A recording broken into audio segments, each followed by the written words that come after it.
안녕하세요. 예수목장교회 이노현 목사입니다. 오늘 공부하실 내용은 기독교 강요 3권 3장 21절에서 25절인데요. 오늘 중생과 회개에 대해서 우리는 믿음으로 중생된다. 그리고 회개한다. 라는 그 부분에 대한 마지막 부분이 되겠습니다. 우리가 지금 회개라고 하는 것의 정의를 보면 하나님에 대한 신실하고 진지한 경외로부터 나오는 그를 향한 우리의 삶의 참된 회심으로써 우리의 육체와 옛사람을 죽이고 성령의 살림으로 이루어진다는 것입니다. 네.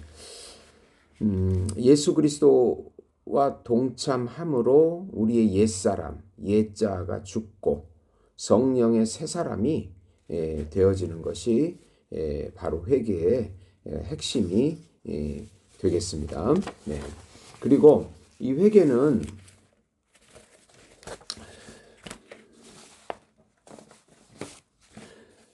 중생한 자들에게도 여전히 일어나는 죄다. 분명히 중생한 자들은 죄의 지배권에서는 벗어났지만 여전히 율법에 불순종하는 죄를 짓고 있다. 이 죄라고 하는 것은 최초의 인류에게 부여된 욕구가 아니고 타락한 인류의 무질서한 욕정이다. 역시 여전히 우리들 안에서 작용하는 죄의 법이 죄의 법이다. 그러니까 완전히 죄에서 나서 완전한 사람이 됐다. 이런 완전주의, 신비주의를 주장해서는 안 된다. 성령으로 중생하여 성화 과정에 있는 성도는 여전히 완전한 것이 아니고 이제 우리가 살아가는 동안 계속 성화에 가는 과정에 있다. 이런 완전주의를 주장하는 자유주의자들이나 제세례자주의자들은 에 대해서 칼빈이 비판한 것입니다. 그리고 회개에 대한 여러 가지 성향들이 있었는데 그것은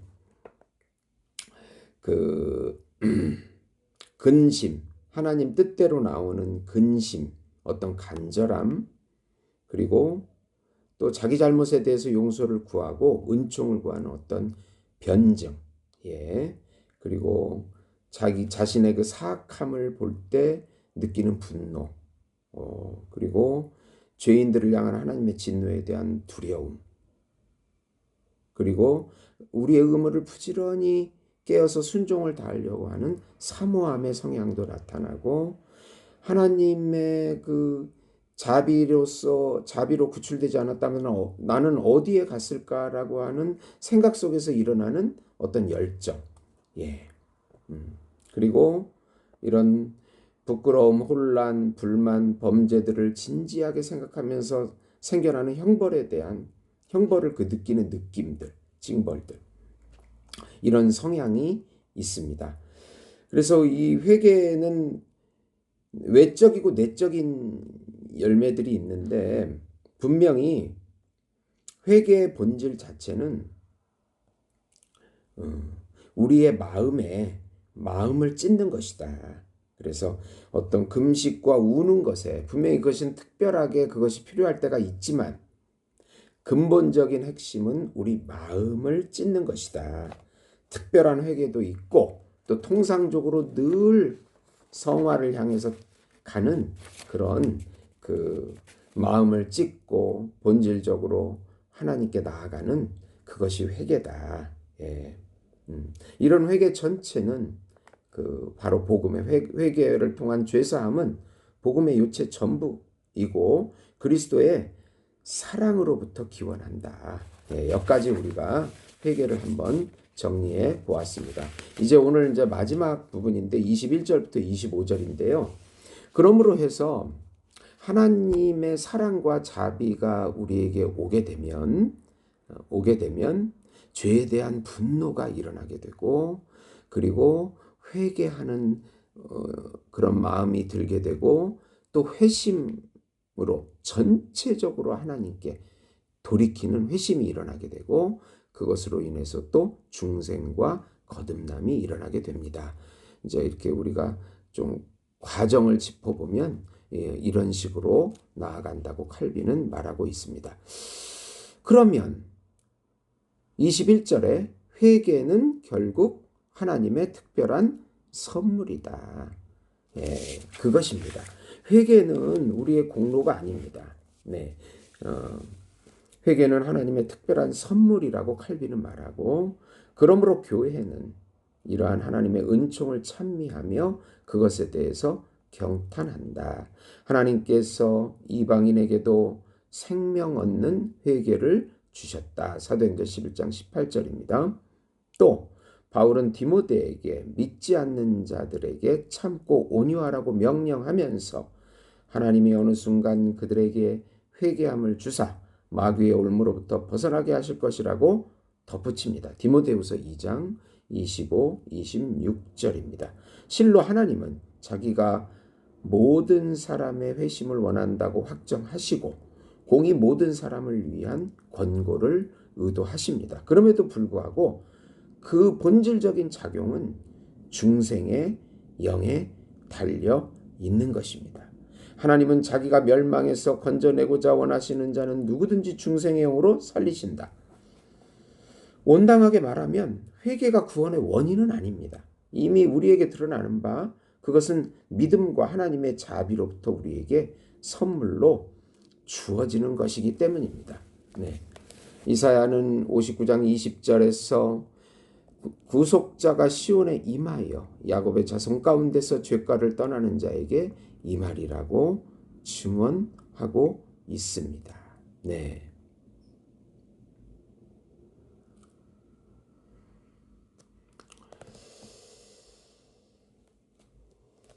그래서 다음과 같은 사실을 한번 확고하게 정립할 수 있는데 하나님에 대한 두려움이 왕성한 곳은 어디든지 사람의 구원을 위한 성령의 역사가 있었다. 그러므로 신자들은 자기들이 하나님에 의해 버림받았다고 불평하고 슬퍼하는 가운데 있게 될 자들의 마음이 그에 의하여 완고하게 되었다는 사실을 일종의 유기의 표징으로 삼았다고 이사야는 63장 17절에 말씀합니다. 이 배교자들은 사도 역시 이 배교자들은 구원의 소망에서 배제하길 원하면서 다시 새롭게 하여 회개할 수 없나니 히브리서 6장 6절에서 말씀하고 있습니다. 네.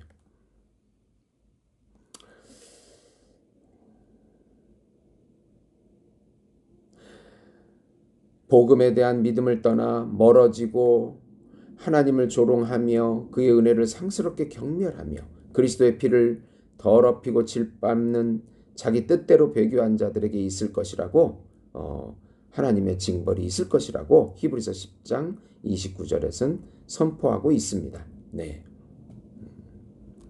사도는 이렇게 말합니다.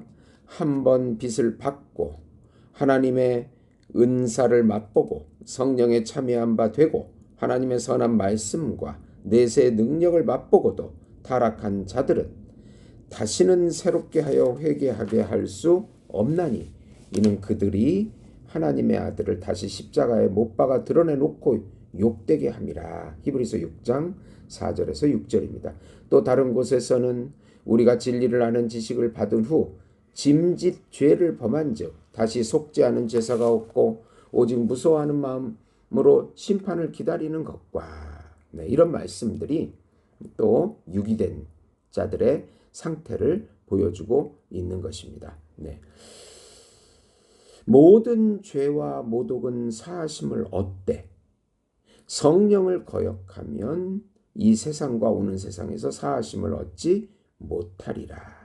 마태복음 12장 31절 32절 마가복음 3장 28절 29절 누가복음 12장 10절입니다. 우리가 사도를 그리스도의 은혜를 대적하는 자로 삼을 수 없음이 마땅할진대 그는 이러한 예외에 만족했음이 확실하다. 이로부터 우리는 각각의 죄 중에 절망적인 광기로부터 생겨나는 것 한 가지를 제외하고는 모든 은총이 부여된다고 결론을 내린다. 어떤 죄도 다 사함받을 수 있습니다. 그러나 성령을 거역하는 것은 그 인간의 연약함에 돌려줄 수, 그 한 가지 죄만큼은 연약함에 돌려줄 수가 없다. 그것을 범한 사람이 분명히 마귀에게 사로잡혀 있음을 드러내어 설명해 주기 때문인 것이다. 네, 그래서 이 구절들을 22절에서 또 칼빈은 자세히 설명해 주고 있는데, 용서받을 수 없는 성령을 모독하는 죄. 네. 이 문제를 해결하기 위해서 우리는 결코 사함이 주어지지 않을 무서운 범죄의 특성을 파악해 보아야 한다. 어거스틴은 어딘가에서 이런 범죄를 은총에 대한 회의가 수반한 죽음에 이르기까지 꺾이지 않는 완고함이라고 정의했습니다. 네. 죽음에 이르기까지 계속해서 그 죄를 범하지 않으면 그 죄는 용서를 받을 수 있게 될 것입니다. 어떤 사람들은 형제에게 부여된 은혜를 시기하는 사람은 성령을 거스려 죄를 짓는다고 유추합니다. 예.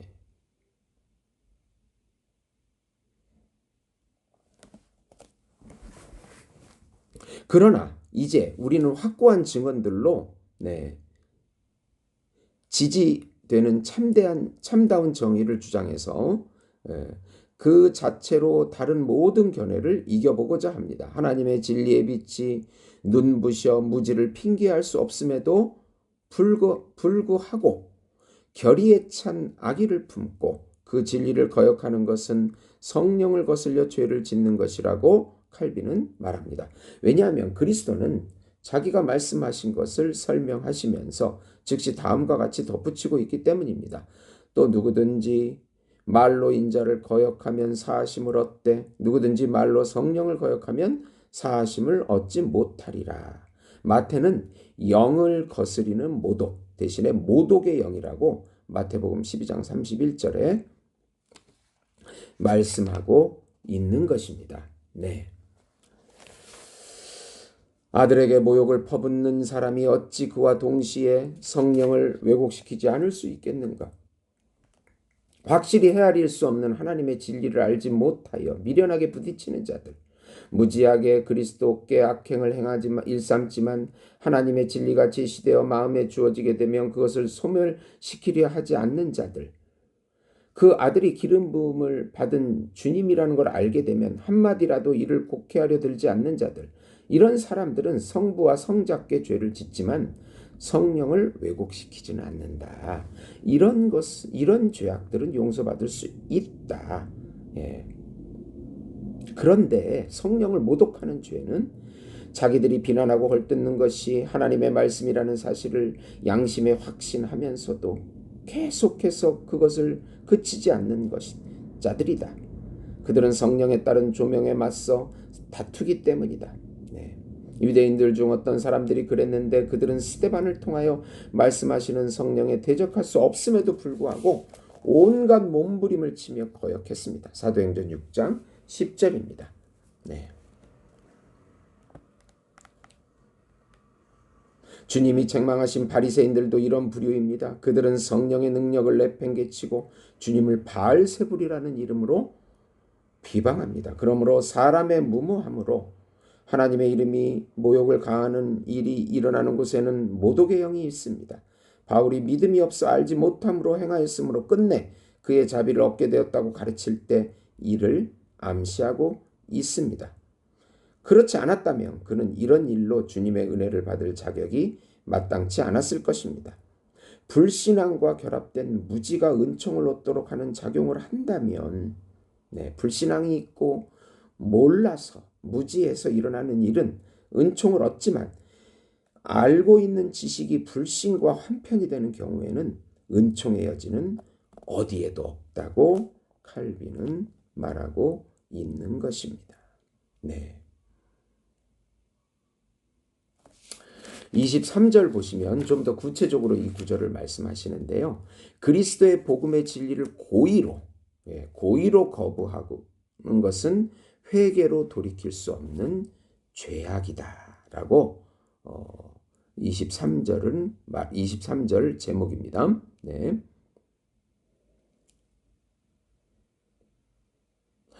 만약 당신이 주의를 기울여 살펴보게 된다면 사도는 한 번 또는 두 번 하는 특별한 타락에 관해서가 아니라 유기된 자들이 구원을 버리고 멀어지는 보편적인 반역에 대해서 이 구절이 말하고 있음을 이해하게 될 것이다. 하나님은 이런 자들에게 용서를 베푸지 아니하심은 놀라운 일이 아니다. 요한은 그의 서신에서 그들이 우리에게 나갔으나 우리에게 속하지 아니하였다라고 요한일서 2장 19절에 말합니다. 즉 택함 받은 사람이 아니고 유기된 자들이라고 요한일서 2장 19절에서 말하고 있습니다. 그는 한때 기독교를 떠났음에도 불구하고 다시 돌아올 수 있다고 상상하는 자들을 겨냥하여 말씀을 한때는 전하고 있습니다.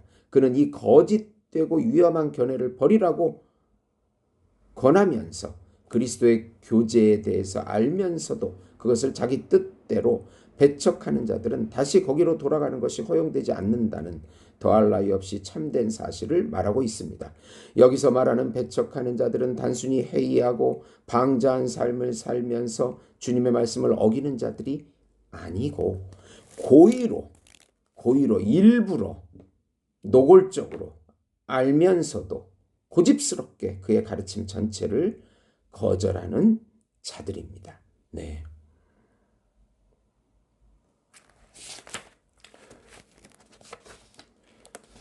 그러니까 특별한 어떤 악에 대한 실패가 아니라 하나님으로부터 멀어지는 전체적인 돌이킴, 달리 말하면 전인의 배교, 전체적인 배교, 온 마음에 대한 배교, 온 마음의 배교. 그러므로 사도는 한번 빚을 받고 하나님의 은사를 맛보고 성령에 참여한 바 되고 하나님의 선한 말씀과 내세의 능력을 맛보고도 타락한 자들에 대해서 전할 때 그들은 성령의 빛을 고의적으로 일부러 불경건으로 질식시키고 하늘의 은사를 맛을 내뱉어 버리며 자기들을 성령의 성화로부터 소원하게 하며 하나님의 말씀과 내세의 능력을 짓밟는 자들이라고 해석해야 하는 것입니다. 이들이 거부하고 있는 그리스도의 제물이, 즉 사도는 그들이 그리스도의 제물이 부인될 때 어떤 다른 제물도 그들에게 남아있지 않게 된다. 나아가 복음의 진리가 고의로 거절될 때 그리스도의 제물도 용인되지 않는다는 것입니다. 네. 그리고 또 이런 예의 그 성경상에 이제 문제되고 있는 거짓 회개에 대한 부분인데요. 24절 제목이 은총이 선행하지 않는 거짓 회개. 네. 어떤 사람들이 보기에는 주님의 자비를 간청하면서도 주님을 떠나 도피처를 찾아 도망치는 자들에게 전적으로 사함이 거절된다는 것은 너무 가혹하고 그의 관용에 어울리지 않을 것이라고 말합니다. 네. 그러나 여기에 대해서 답은 히브리서 기자는 주님께로 돌이키는 자들에게는 은총이 부인된다는 사실이 아니다. 자기들의 배임망덕으로 인하여 영원히 눈이 먼 자들이 하나님의 의로운 심판에 의해 처벌을 받은 후 다시 일어나 회개에 이르는 일이 결코 있을 수 없다는 사실을 말하고 있다. 이런 사람들의 에서를 말하고 있는데 사도는 이에 대하여 에서가 자기의 잃어버린 상속권을 회복하려고 눈물과 통곡으로 애썼으나 그것을 얻지 못하였다고 지적합니다. 히브리서 12장 16, 17절입니다. 이는 그들이 불러도 내가 듣지 아니하리라. 스가랴 7장 13절. 이 선지자의 경고도 동일하게 적용해 볼 수 있습니다. 이런 식의 말씀들은 참 회심이나 하나님에 대한 기도를 가리키는 것이 아니라 불경건한 자들이 이전에는 자기들의 모든 선이 여호와의 도움에 달려있다는 사실을 태연하게 무시했으나 극도의 난국에 빠질 때 비로소 그 사실을 인식하며 가질 수밖에 없는 불안을 표현하는 것입니다. 그러나 그들이 그 도움을 주님께 간청하는 것이 아니라 그것이 자기에게서 떠나가고 없다고 신음하고 있을 뿐입니다. 네. 선지자가 부름을 통하여 사도가 눈물을 통해서 제시하는 것은 다름이 아닌 절망에 빠진 사악한 자들의 마음을 초조하게 하고 쑤시는 저 무서운 고통입니다. 네. 자기를 부르는 자들에 대한 하나님의 약속은 결코 속임이 없다는 건 역시 확신합니다. 그러나 유기된 자들은 자기들의 악행에 대한 처방을 얻으려면 하나님을 찾아야 함에도 불구하고 그가 가까이 오시면 도망치는데 그들을 산란하게 하는 그 눈먼 고통을 회심과 기도라고 부르는 것은 부적절하고 거짓 회개일 뿐이다. 네. 하나님의 은총이 없는 일시적인 거짓 통회일 뿐이다. 그 부분을 말씀하고 있는 것입니다. 이제 마지막으로 25절인데요. 하나님은 거짓 회개를 받지 아니하시고 오히려 이용하신다. 이 성경의 예가 아합이 나오는데요.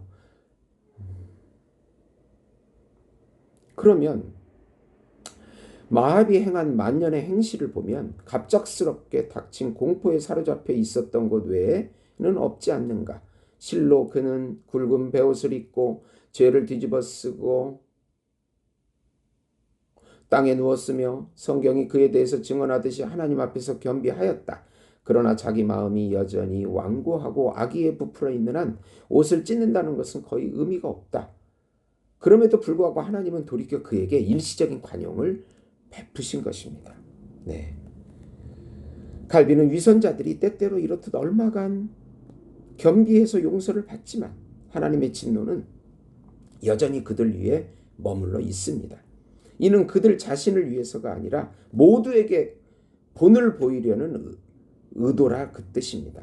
아합에게 형벌이 경감되었다고 해서 땅에 살아있는 동안에 그것을 느끼지 않아도 되었을 뿐 그에게 무슨 유익이 있었겠는가. 그러므로 하나님의 저주는 감추어지긴 했지만 그의 집에 확고한 자리를 잡고 있었으며 그는 영원한 파멸로 중단 없이 나아갔다. 그런 일시적인 관용이 영원한 형벌을 면하는 것이 아니고 모든 사람들에게 뭔가 교훈을 주고 있다는 것입니다. 에서에게도 동일합니다. 그는 배제를 당했음에도 불구하고 일시적인 축복이 그의 눈물로 인하여 용인되었습니다.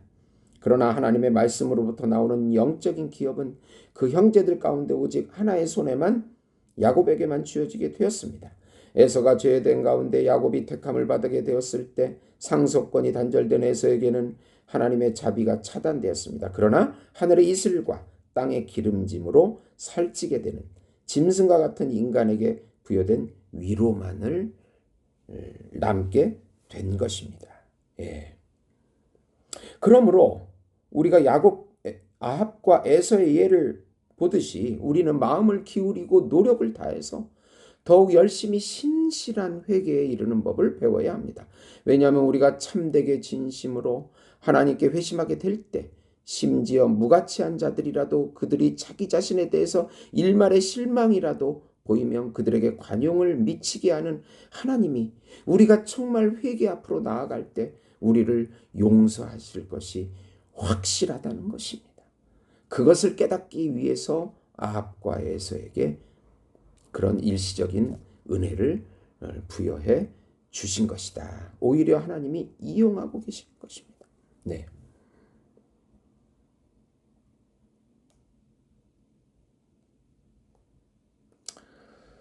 갈비는 그는 몇몇 본들을 통하여서 기꺼이 은총을 베풀고자 하시는 자기의 성향을 드러내심으로써 그것들로 인해서 경건한 사람들이 용기를 얻어서 그들 자신의 삶을 교정하도록 하신다. 그리고 박차를 가하며 뻔뻔스럽게 발길질하는 자들의 교만을 더 가중히 저주받게 하신다. 이렇게 하나님께서 거짓 회개, 거짓 그 일시적인 그런 은혜를 주시는 것을 통해서 우리 믿는 자들이 더욱 하나님께 회개 앞으로 나오라는 그런 교훈을 주는 것뿐만 아니라 또 계속해서 그런 하나님의 은혜를 거부하는 자들에게는 영원한 형벌밖에 없다는 것을 또 보여주고 있는 것입니다. 네. 25절까지 다 마쳤는데 우리가 오늘 말씀을 좀 요약을 해보면 결국은 회개는 하나님의 특별한 선물이지 인간의 공로가 아닙니다. 회개했기 때문에 그것이 구원의 원인이 되는 것이 아니고 회개조차도 죄에 대한 그 분노조차도 하나님의 은혜로 사랑해서 온 것이고 그것을 통해서 회심과 중생으로 나아가게 되는 것입니다. 결국 중생의 영으로 이 회개가 이루어지게 되고 죄사함이 이루어지게 되는 것입니다. 그런데 용서받을 수 없는 성령을 모독하는 죄가 있습니다. 고의적으로 일부러 거부하는 자들은 회개에 돌이킬 수 없는 죄입니다. 네.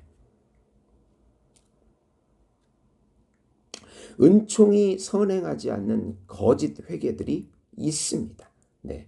은총이 선행되어야 참 회개가 이루어지는 것입니다. 하나님은 이 거짓 회개를 받지 아니하시고 오히려 이용하신다.